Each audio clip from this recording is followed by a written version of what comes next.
తెలంగాణలో జరిగినటువంటి రుణమాఫీ గురించి అయితే దేశం మొత్తంలో చర్చ జరుగుతుంది. అయితే మొన్ననైతే రాజ్యసభలో తెలంగాణలో జరిగినటువంటి రుణమాఫీ సగమే జరిగింది అని చెప్పేసి కేంద్ర ఆర్థిక మంత్రి నిర్మలా సీతారామన్ గారు అయితే మాట్లాడడం జరిగింది. మరి ఎందుకు కేంద్ర మంత్రి మన యొక్క తెలంగాణలో జరిగినటువంటి రుణమాఫీ గురించి మాట్లాడవలసి వచ్చింది? మరి అది కూడా సగమే జరిగిందని ఎందుకు మంత్రి గారు చెప్పడం జరిగింది? అందులో కూడా సెటిల్మెంట్ జరిగింది, ఈ యొక్క మళ్ళీ రుణాలు తీసుకుంటే రైతులకు రావు అనేటువంటి విషయాన్ని ప్రస్తావించినట్టుగా మనకైతే తెలిసింది. మరి ఎందుకు ఆ మాట మాట్లాడాల్సి వచ్చింది? అసలు ఏ ప్రస్తావనలో మనకు తెలంగాణ రుణమాఫీ గురించి రావడం జరిగింది అనేటువంటి సమాచారాన్ని అయితే నేను మీకు వీడియోలో చెప్పేటువంటి ప్రయత్నం అయితే ఇస్తాను. తప్పకుండా ఎవరైనా కొత్తగా మన ఛానల్ చూస్తున్నట్లయితే సబ్స్క్రైబ్ చేసుకోకపోతే వెంటనే సబ్స్క్రైబ్ చేసుకొని పక్కన ఉన్నటువంటి గంట సింబల్ నొక్కడం ద్వారా నేను చేసేటువంటి వీడియోస్ అయితే మీకు రావడం జరుగుతుంది. ఇప్పుడైతే ఒకసారి మనైతే టాపిక్లో వెళ్ళిపోదాము. తెలంగాణలో సగం మంది రైతులకే రుణమాఫీ. నిర్మలా సీతారామన్ తెలంగాణలో కాంగ్రెస్ ప్రభుత్వము అమలు చేసిన రుణమాఫీతో రైతులు అటు ఇటు కాకుండా పోయారని కేంద్ర ఆర్థిక మంత్రి నిర్మలా సీతారామన్ గారు అయితే వ్యాఖ్యానించడం జరిగింది. మరి సగం మందికి రుణమాఫీ జరిగిందని చెప్పేసి పదే పదే ప్రతి ఒక్కరు చెప్తున్నా కూడా రాష్ట్ర ప్రభుత్వం అయితే అసలు తెలంగాణలో రుణమాఫీ ప్రక్రియ అనేటువంటిది ముగిసిపోయింది అని మాట్లాడుతుంది. అయితే తెలంగాణలో కాంగ్రెస్ ప్రభుత్వము అమలు చేసినటువంటి రుణమాఫీతో రైతులు అటు ఇటు కాకుండా పోయారని కేంద్ర ఆర్థిక శాఖ మంత్రి నిర్మలా సీతారామన్ వ్యాఖ్యానించారు.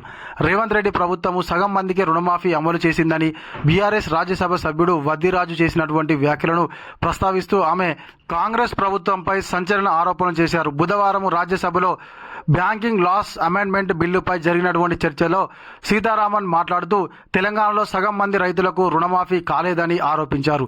రైతులందరికీ ప్రయోజనము దక్కకపోయినా ప్రభుత్వం మాత్రం అందరికీ మాఫీ చేసినట్లు గొప్పలకు పోయిందని చెప్పేసి విమర్శించారు. రాజ్యసభలో బీఆర్ఎస్ ఎంపీ అయినటువంటి వద్దిరాజు గారు అడిగినటువంటి దానికి ఆ రోజు జరిగినటువంటి బ్యాంకింగ్ అమెండ్మెంట్ సంబంధించినటువంటి చర్చలో కేంద్ర ఆర్థిక శాఖ మంత్రి గారు అయితే ఈ విధంగా స్పందించారు. తెలంగాణలో ఇంకా కూడా రుణమాఫీ అనేటువంటిది పూర్తి స్థాయిలో జరగలేదని చెప్పేసి చెప్పడం జరిగింది. కేంద్రంలో ఉన్నటువంటి వాళ్ళకైనా కూడా తెలంగాణ ప్రజల గోస అర్థమవుతుంది, కానీ మరి రాష్ట్ర ప్రభుత్వం అయితే ఎందుకు అన్నదాతలను పట్టించుకోవడం లేదో అర్థం కావడం లేదు. ప్రభుత్వ ప్రకటనలను బ్యాంకులు పరిగణలోనికి తీసుకొని వన్ టైం సెటిల్మెంట్ కింద రుణాలను రద్దు చేస్తున్నాయని సభ దృష్టికి తీసుకువచ్చారు.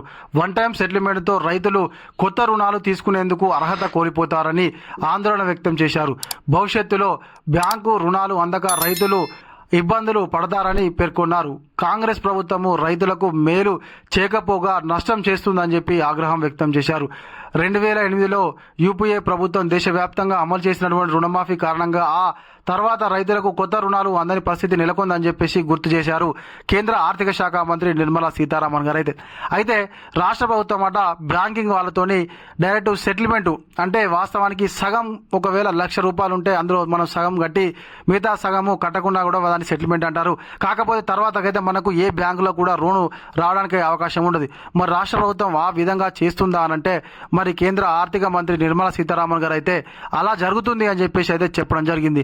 మరి రాష్ట్ర ప్రభుత్వం అయితే అన్నదాతలకు ఎంతో కొంత మేలు చేస్తుందని చెప్పేసి అనుకున్నాం, కానీ మరి ఈ విధంగా చేయడం వల్ల అన్నదాతలు నష్టపోతారు కదా. మరి రాష్ట్ర ప్రభుత్వం అయితే ఒక్కసారి ఆలోచన చేయాలి. ఇంకా కూడా రుణమాఫీ కానటువంటి వాళ్ళకు మరొకసారి రుణమాఫీ అయితే తప్పకుండా రాష్ట్ర ప్రభుత్వం చేస్తుందని చెప్పేసి నేనైతే కోరుకుంటున్నాను. ఇగో ఇది కాబట్టి మన వీడియో. ఈ వీడియో మీకు నచ్చినట్లయితే ఖచ్చితంగా ఒక లైక్ చేయండి, కామెంట్ చేయండి. ఎవరైనా కొత్తగా మన ఛానల్ చూస్తున్నట్లయితే సబ్స్క్రైబ్ చేసుకోకపోతే వెంటనే సబ్స్క్రైబ్ చేసుకొని పక్కనటువంటి గంట సింబల్ నొక్కండి. Thank you.